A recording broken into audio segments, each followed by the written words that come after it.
오늘은 특별히 읽은 말씀을 통해서 하나님을 갈망하라, 이런 말씀의 제목을 통해서 함께 은혜 받는 시간을 갖도록 하겠습니다. 사람은 누구나 할 것 없이 늘 갈급한 마음을 가지고 살아가는 그런 존재라는 것을 알 수가 있습니다. 그 갈급해하는 마음이 오늘 이 본문의 말씀에 보니까 잘 나타나고 있습니다. 여기 오늘 이 본문의 이 시편 기자는 1절에서 이렇게 고백을 합니다.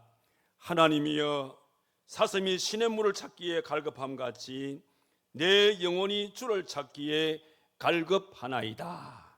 그렇게 말씀하면서 영혼의 갈급한 그의 그 심정을 심각하게 표현을 하고 있는 것을 볼 수가 있습니다. 자, 그러면 이 시편은 누가 이 말씀을 기록을 했을까? 여기 안에서는 몇 가지의 이제 해석의 방법이 있습니다.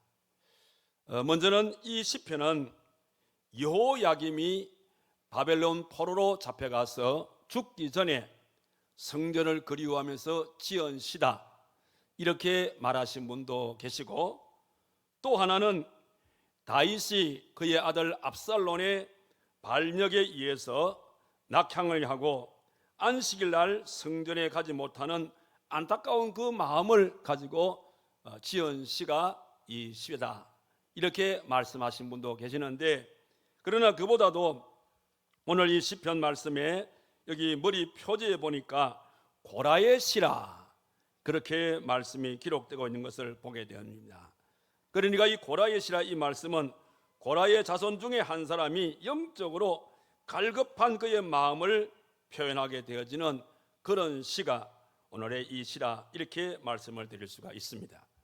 그러면 고라의 자손이란 어떤 사람을 말하는가? 고라의 자손이란 것은 이스라엘의 12지파 가운데 레위 지파에 속해 있는 한 무리가 고라의 그런 일원이 되겠습니다. 이 고라는 모세와 아론의 사촌 그런 형제들이다, 그렇게 볼 수가 있는 겁니다. 이들이 출애굽 후에 광야에서 모세를 비판했던 그런 적이 있습니다. 모세를 비판하게 되어지고 반기를 들었을 때에 하나님께서 이 고라의 일당을 거들어 두지 아니하고 갑자기 땅을 갈라서 그들의 250명을 한순간에 매장시켜 버렸던 그런 일들이 있었던 것을 볼 수가 있습니다. 근데 이 고라의 자손들은 그 이후에 계속적으로 번성을 해서 이제 이제 족속을 이루어 나가는데, 이 고라의 자손들이 한 일이 뭐냐면 레위 지파의 한 무리니까 이들은 성전을 지키는 이런 일을 했고요.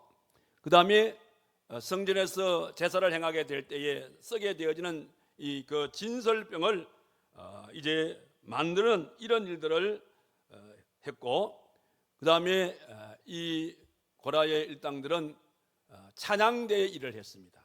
찬양대 일을 하기도 하고, 그리고 또 안내, 교회에 이제 오는, 그러니까 성전에 오는 분들을 안내하게 되어지는 이런 안내 일을 맡았던 그 무리들이 고라의 그런 후손들이 되겠습니다. 그런데 오늘 고라의 자손 중에 한 사람이 성전을 떠나서 이역만리 요단 북쪽에서 거주를 하면서 옛날 성전 생활을 그리워하면서 지은 시가 오늘의 이 시가 되겠습니다. 그는 무슨 사정인지는 모르겠지만은 아무튼 예루살렘으로 돌아가기가 어려울 것 같다. 자기가 판단해 볼 때에는 내가 언제쯤 예루살렘으로 돌아갈까라는 이런 늘 아쉬운 마음이 있는 그런 가운데에 그 지역에 있는 인근에 있는 사람들이 이 사람을 향해서 이런저런 빈정되는 얘기를 합니다. 그래서 하나님을 향해서 빈정되는 이런 얘기를 할 때에 안 그래도 내가 하나님 성전에 가고 싶은데 가지 못하는 그런 아쉬움과 그런 가운데 하나님을 빈정되는 이런 말을 들으니까 너무너무 생활이 힘들고 괴로웠어요. 그런 늘 눈물로서 세월을 보냅니다. 얼마나 많이 울었던지 그 눈물이 자기 입으로 돌아가는 거예요. 그런 눈물이 음식이 되었다, 이 말은 그 눈물이 흘러서 자기 입으로 들어갈 정도의 그런 이제 아쉬운 마음을 가지고 이제 세월을 보내면서 그 심정을 하나의 시로 표현한 말씀이 여기 시편 42편의 말씀과 43편에 이어지는 이 말씀이 되겠습니다. 우리는 이 말씀을 통해서 하나의 기쁜 신앙의 교훈을 얻을 수가 있는데, 그 신앙의 기쁜 교훈이 뭐냐면, 오늘날 우리 현실을 돌아보게 되어지면 오늘날 많은 성도들이 신앙적으로 과거에 비해서 많이 해이해지고 있는 그런 상황인 것 같아요. 코로나 이후에 좀처럼 교회가 회복되지를 않습니다. 이제 많은 성도들이 교회에 나오지 않는 성도들이 별로 마음속에 주일 성수의 필요성을 느끼지 못하고 사는 분도 없지 않아 있는 것 같아요.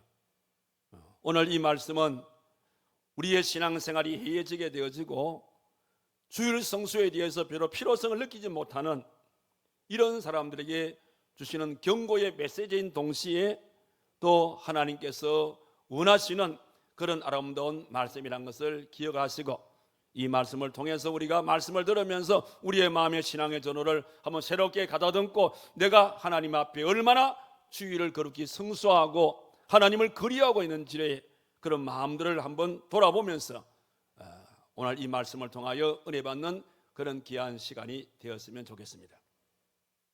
먼저 오늘 이 말씀을 통해서 알 수 있는 것은 인간은 끊임없이 갈급해하는 존재라는 것을 알 수가 있어요. 앞서 말씀드린 대로 오늘 시편 기자가 자기의 심정을 토로하게 되었을 때에 1절에서 뭐라고 했습니까? 하나님이여, 사슴이 시냇물을 찾기에 갈급한 같이 내 영혼이 주를 찾기에 갈급하나이다. 이 시편 기자의 고백처럼 우리의 심령은 어떤 면에서 매일같이 우리는 갈급한 그런 심령을 가지고 산다 해도 과언이 아니라는 것입니다.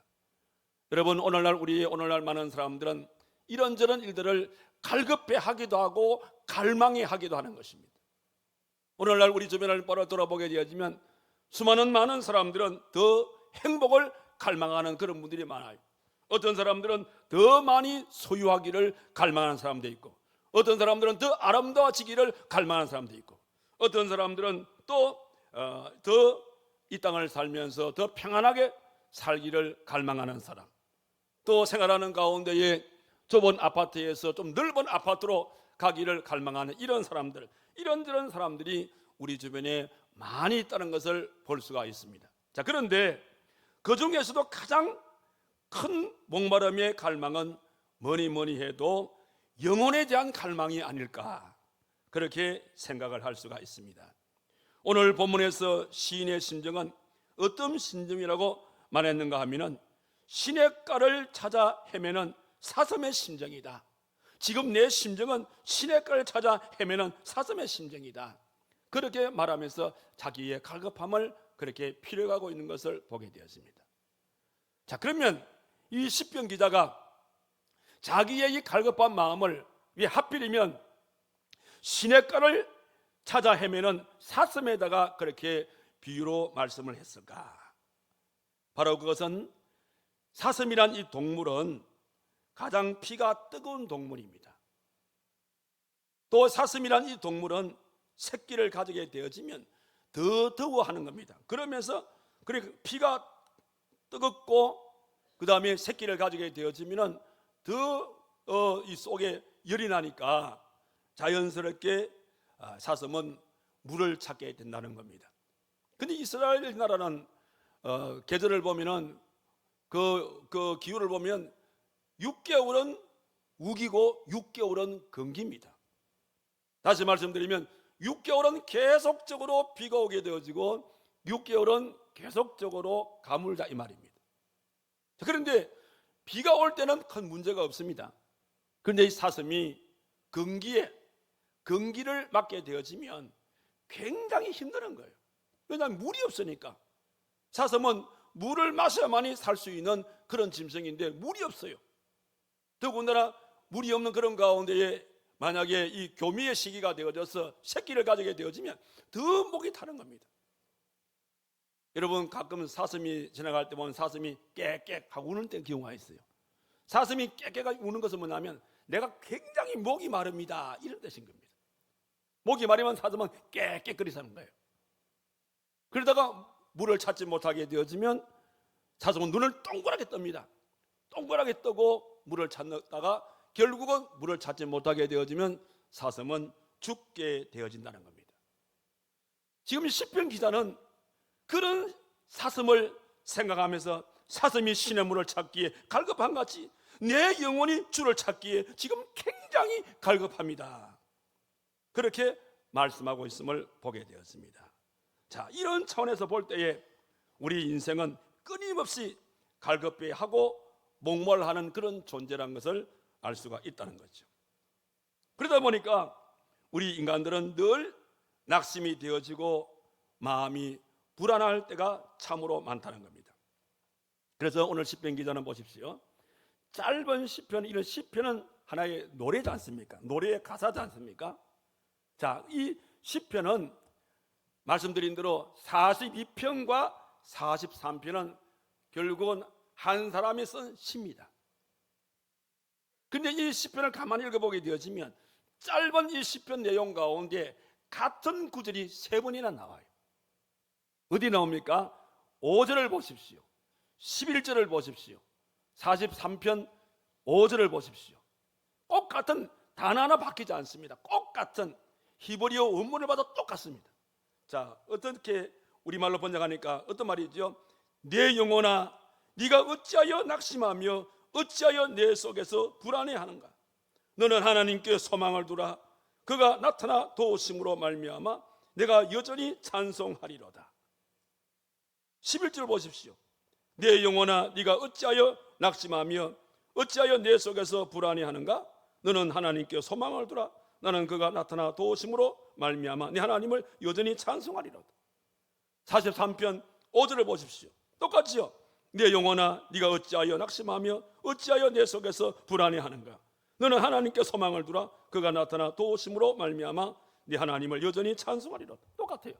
그러니까 이 말씀은 결과적으로 노래로 보니까 후렴기에 해당되는 겁니다. 우리 찬송을 쭉 하면서 후렴 부분이 나오지 않습니까? 후렴은 똑같지 않습니까?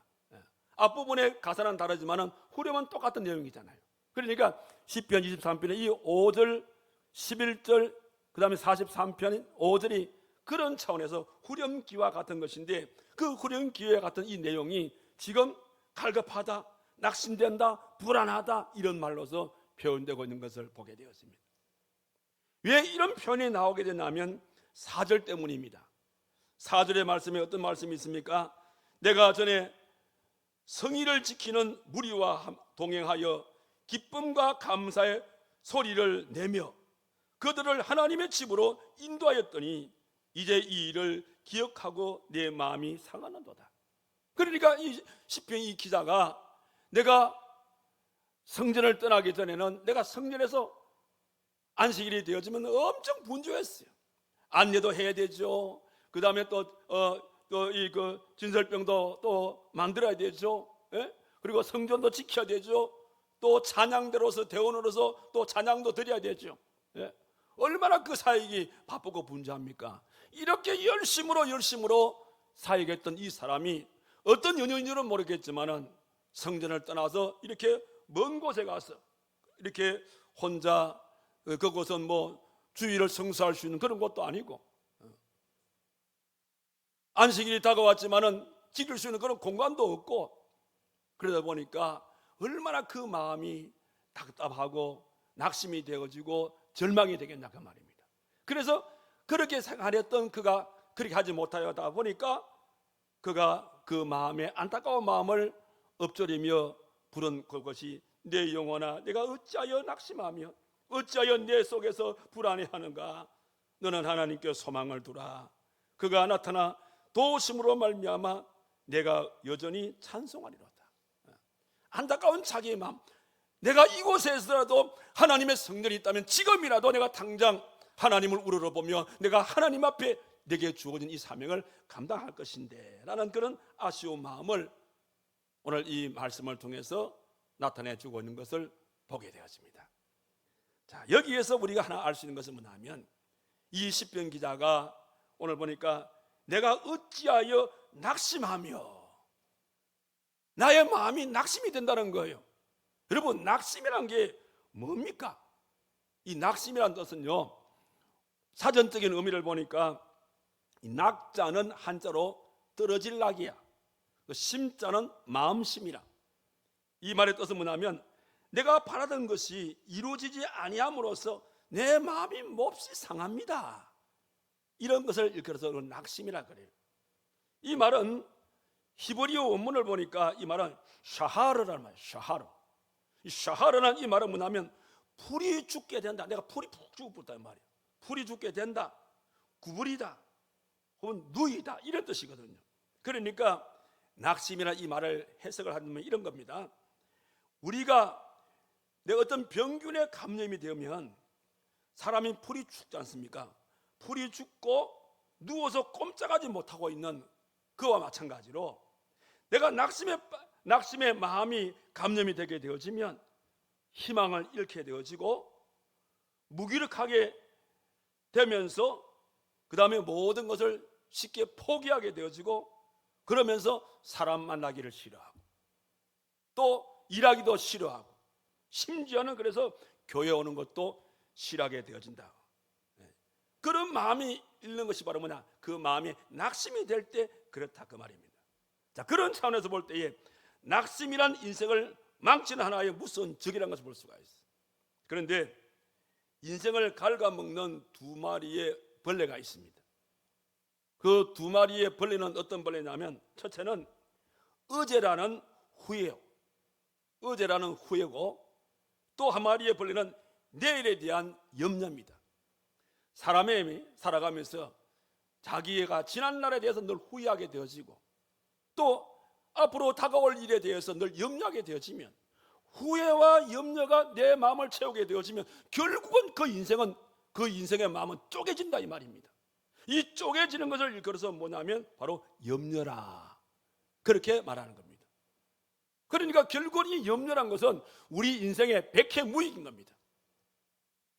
원래 염려, 근심, 걱정이란 이 말은 영어로는 뭐냐면 worry, W-O-R-R-Y, worry란 말인데 worry란 이 뜻이 뭐냐면 물어 뜯는 겁니다. 마치 개가 무엇을 물어 뜯듯이 이게 worry. 그게 우리말로 번역하면 염려, 걱정, 근심 이런 뜻이라 이 말이에요. 어느 성도가 돈벌이가 잘 안 되는 거예요. 돈에 한이 맺힌 거예요. 그래서 어느 날 자기 교회 담임 목사님을 찾아가서 자기의 그 마음을 하소연을 했어. 목사님, 내가 돈을 많이 받고 벌고 싶으신데 돈이 내 수중에 안 들어옵니다. 돈을 좀 벌 수 있는, 나는 이 돈 걱정 때문에 내가 막 살아갈 수가 없습니다. 그래 얘기하니까 목사님이 빙그레 웃으면서 하는 말이 Don't worry 이라는 거예요. 그래요. 목사님, Don't worry란 말이 무슨 말입니까? 이걸 여러분 영어로 Don't worry란 말이 뭐예요? 걱정하지 마세요 이런 뜻 아닙니까? Don't worry.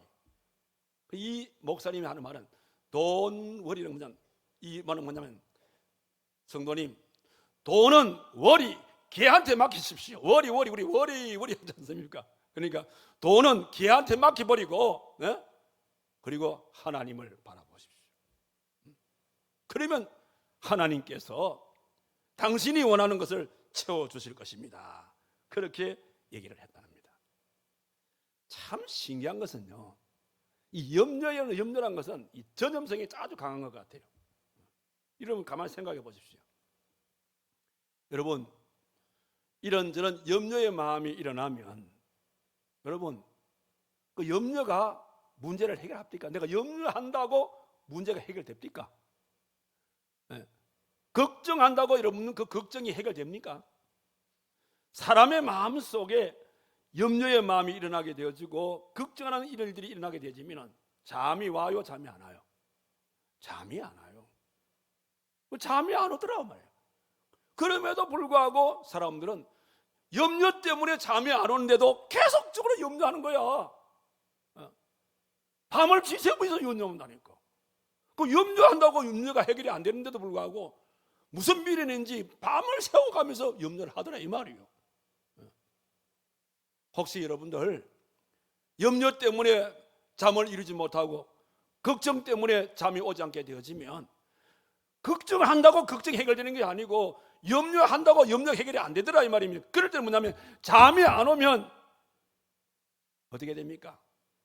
잠이 안 온다고 염려하지 말고 그 시간에 이왕 잠이 안 오는 거, 이래저래 잠이 안 오는데 이놈의 염려 하나님께 내려놓고 기도나 하자. 아멘입니까? 기도나 하자. 이왕 염려 때문에 잠이 안 오는 거, 잠이 안 오는 거, 억지로 잠청하지 말고 얘라 모르겠다. 하나님, 나 이 염려 때문에 잠이 안 오는데 하나님 이 염려 좀 해결해 주십시오. 이렇게 기도하라 이 말입니다. 기도하게 되어지면 하나님께서 염려를 해결해 줄 줄로 믿습니다. 그래서 우리 하나님 뭐라 했어요? 너의 모든 염려를 다 내게 맡기라 했어요. 그 염려를 맡기게 되어지면 된단 말이에요. 염려를 안 맡기면 이 염려가 또 다른 염려가 되어지고, 이 염려스러운 말을 들은 사람은 또 그게 또 전염이 된다 이 말입니다. 여러분 보세요. 지난주에도 얘기했지만은 이스라엘 백성들이 적과 꾸려는 가나안 땅을 눈앞에 두게 되어지고 가데스 바나에서 어떻게 했습니까? 모세가 12명의 정탐꾼을 보냈습니다. 정탐꾼들이 정탐하고 난 다음에 돌아가서 보고가 뭐였습니까? 그 중에 10명이 부정적인 보고를 했어요. 아이고 가보니까 이 가나안의 이 원주민들을 보니까 키가 작대 같고 체격이 어마어마하고 우리는 거기에 비해서 우리는 메뚜기와 같다. 우리는 죽었다. 지금까지 모든 게 다 헛수고했다. 이런 식으로 부정적인 보고를 하니까 모든 사람들이 다 염려가 됩니다. 아이고 우리는 죽었구나. 금방 그 염려가 그냥 확 번져가지고 전염이 돼가지고, 그래서 이스라엘 백성들이 모세를 죽이려고 하고 하나님을 원망했지 않습니까? 이렇게 염려는 전염성이 굉장히 강하다는 것을 볼 수가 있어요. 자, 여러분, 아스랭크라는 사람이 쓴 책 가운데서 염려상자라는 책이 있어요. 혹시 읽어보신 적이 있습니까? 염려상자라는 책이 있는데 그 염려상자라는 책 가운데 어떤 내용이 나오냐면 염려를 이기는 방법, 이 염려를 이기는 방법을 자기의 경험담을 통해서 얘기하고 있습니다. 원래 이 아스랭크라는 사람은 사업가였습니다. 여러분 사업을 하신 분들은 다 겪는 것이지만 우리 사업하시는 분들은 눈만 뜨면 걱정이에요. 여러분 사업가들이 보기에는 좀 좋게 볼지 모르겠지만 자기의 사업을 잘 일구어 나가기 위해서는 늘 그 머릿속에는 이 염려, 걱정, 근심이 떠나지 않는 겁니다. 이 아스랭크도 마찬가지였어요. 그래서 이 염려를 좀 떨쳐버리기 위해서 어떤 비결이 없을까 하고는 이 아스랭크라는 사람이 하나님 앞에, 하나님, 내가 이 사업이 이게 무슨 사업인지 모르겠지만 이놈의 사업 때문에 내 머리에 염려가 떠나지 않습니다. 매일 눈만 뜨면 염려가 되어지고 좀 염려를 좀 해방될 수 있는 길이 없느냐, 그걸 좀 방법 좀 가르쳐 달라고 하나님께 그렇게 이 아스랭크 기도하니까 하나님께서 이 아스랭크에게 이런 지혜를 준 겁니다. 아스랭크야, 그러면 순간순간 염려가 일어나게 되어지면 그 어떤 염려가 그 내용을 기록을 해가지고 그걸 갖다가 항아리 하나 준비해가지고 거기에다가 염려 일어날 때마다 염려의 내용을 적어가지고 종이 적어가지고 항아리에다가 집어넣어라. 무조건 집어넣어라. 그리고 토요일 오후가 되어져서 그 항아리에 넣은 그 내용들 한 읽어봐라. 이런 지혜를 주신 거예요, 하나님께서. 그래서 한번 그걸 해보자. 그래서 염려가 순간순간 일어날 때마다 그 내용을 적어가지고 항아리에 집어넣고 항아리에 집어넣고 이렇게 해서 항아리가 그냥 거의 다 찼습니다. 그 토요일 오후에 이제 거기에 일주일 동안 내가 집어넣은 염려의 쪽지를 다 끄집어내가지고 다 읽어봤어. 읽어보니까요, 세상에 그 중에 40%는 뭐냐면 내가 순간순간 염려했던 내용들인데 이미 한 주간 만에 그 사이에 다 해결돼 버렸어. 그리고 나머지 25%는 보니까 나는 그때 굉장히 심각하게 생각했는데 지금 와서 보니까 별로 대수롭지 않는 그런 일로 이 일이 바뀌어져 있어요. 그리고 또 나머지 25%는 어떻게 되냐면 내가 아주 참 심각하게 염려했는데 내가 보니까 내가 잘못 판단해가지고 염려한 게 25%야. 이제 나머지 10%가 남았습니다. 10%는 남았는데 10%에 해당되는 내용을 읽어보니까 이거 별거 아닌 것 같아, 시시한 것 같아. 내가 이런 것 가지고 내가 염려했나? 이런 마음이 들더란 겁니다. 그런데 그 10%로 아직 남아있는 염려니까 주일날 교회 와서 하나님 앞에 예배를 드리면서 그 나머지 10%에 해당되는 그 내용을 하나님께 다 내려놓고 기도하니까 그 나머지 10%도 다 해결되다는 겁니다. 그래서 그 다음 주부터 참 행복하게 한 주간을 보내게 되었습니다.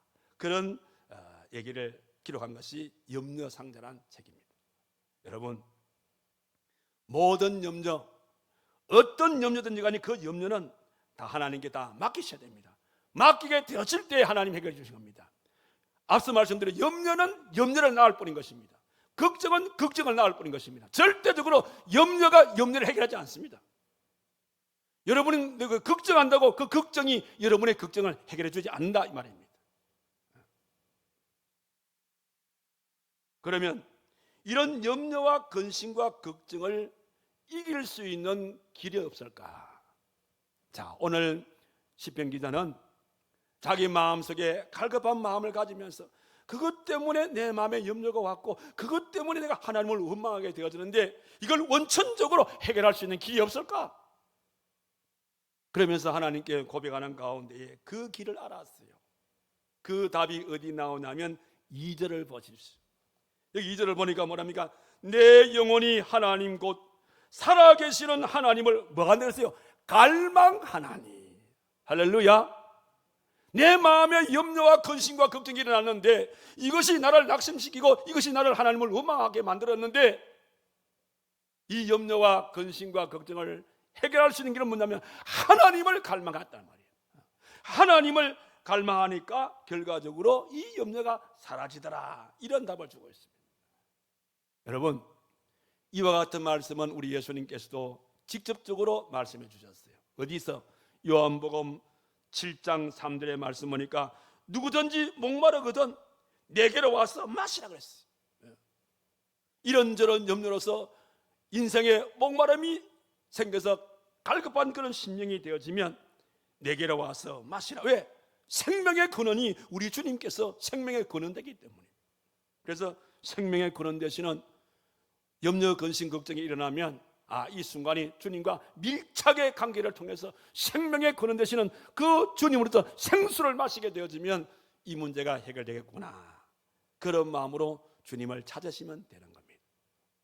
자, 여기 시편 42편의 이 말씀, 우리가 여기에 가사를 붙여가지고 우리가 우리 그 찬양 시간에 많이 불렀죠. 그 제목이 뭐냐면 목마른 사슴 시냇물을 찾기에 갈급한 같이. 반주 준비해 주십시오.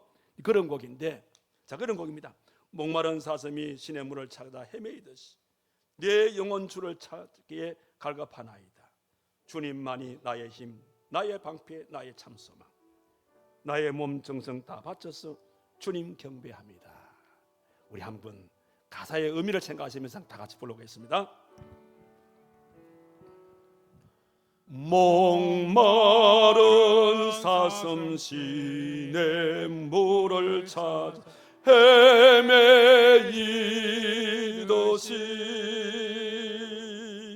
내 영혼 주를 찾기에 갈급하나이다.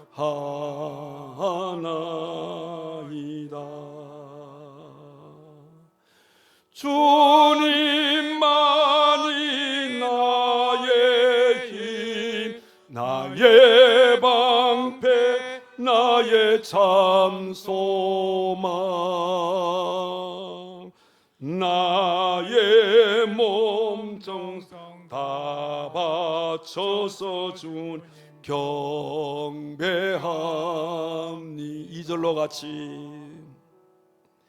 검보다 귀한 나의 주님 내게 만족 주신 주, 당신만이 나의 기쁨 또 나의 자보배. 주님만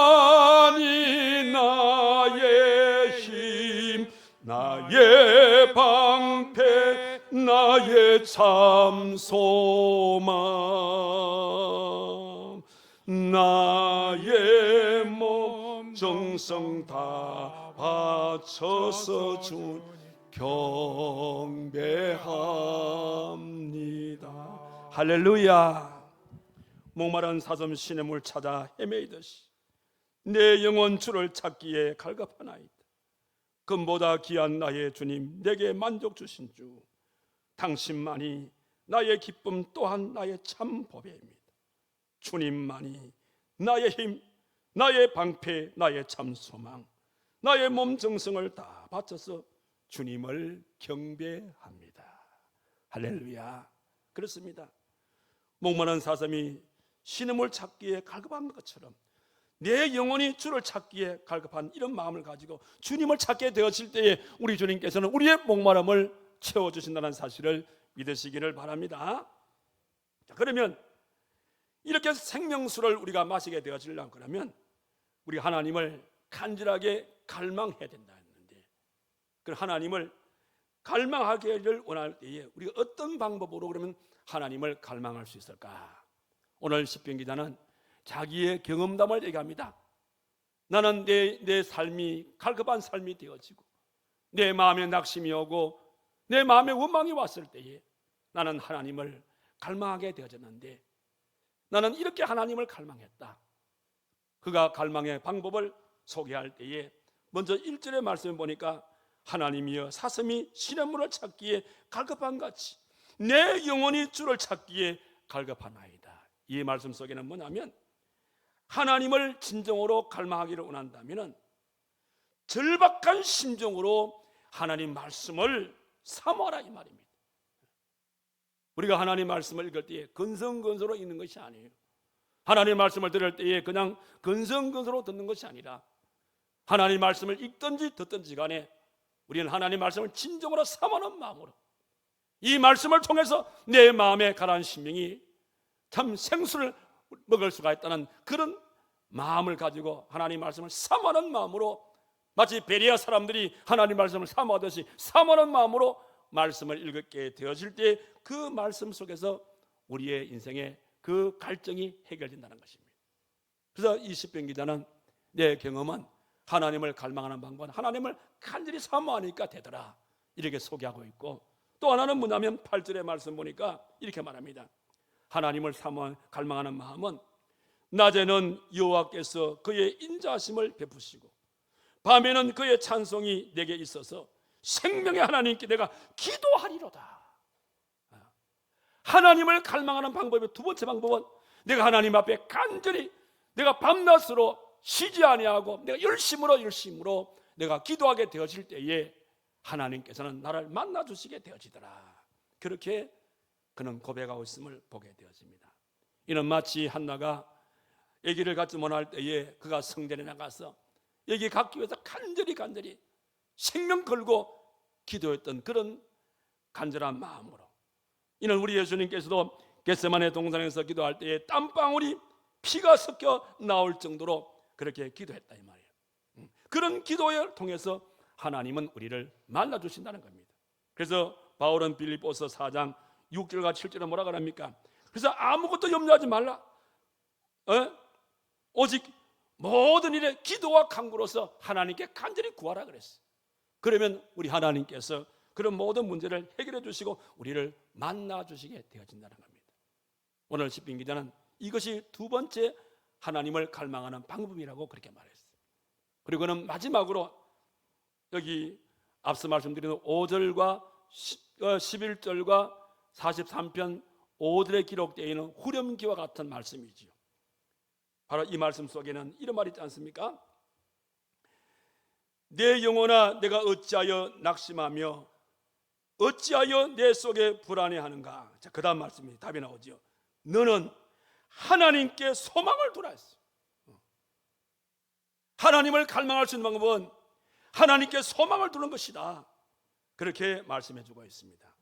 자, 여기에 말하는 이 시편 기자의 낙심, 불안한 이 말은 영어로 보니까 다운캐스트란 말이에요. 이 다운캐스트란 이 말의 뜻이 뭐냐면 눈을 이 아래로 깐다, 눈을 다운 캐스팅, 눈을 아래로 깐다 이런 뜻인 거거든.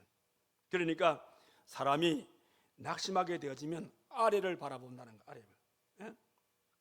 낙심이 오게 되어지면 세상을 바라본다는 거. 낙심이 오게 되어지면 이 사람 저 사람을 바라보는 거예요.